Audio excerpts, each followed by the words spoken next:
నమస్తే గీర్వాణ Bharati YouTube channel ప్రేక్షకులకు స్వాగతం.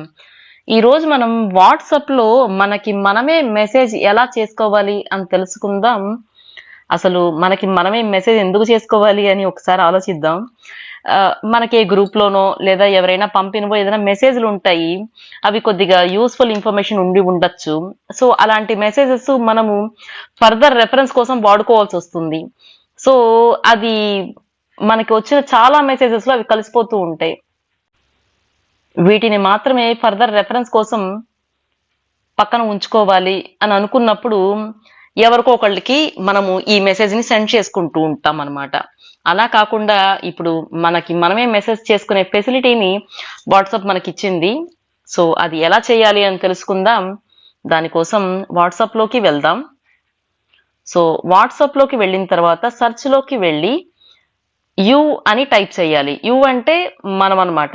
సో మన నెంబర్ మనకి కనిపిస్తుంది.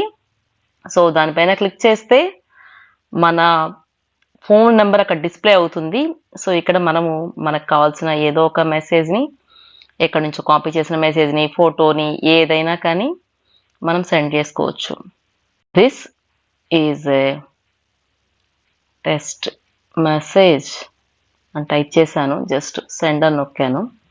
సో సెండ్ అయిపోయింది, వెళ్ళిపోయింది అనమాట. సో ఇది మనకి ఫర్దర్ రెఫరెన్స్ కోసం ఈ విధంగా మనకి మనమే మెసేజ్ చేసుకోవచ్చు. సో పైన మీరు చూసినట్లయితే కనిపిస్తుంది మెసేజ్ యువర్ సెల్ఫ్ అని ఉంది. సో మనకి మనమే చేసుకుంటున్నటువంటి మెసేజ్ అనమాట ఇది.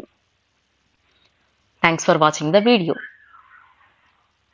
ఈ వీడియో నచ్చితే లైక్ చేయండి, షేర్ చేయండి, కామెంట్ చేయండి, మా ఛానల్ ని సబ్స్క్రైబ్ చేయండి. Thank you.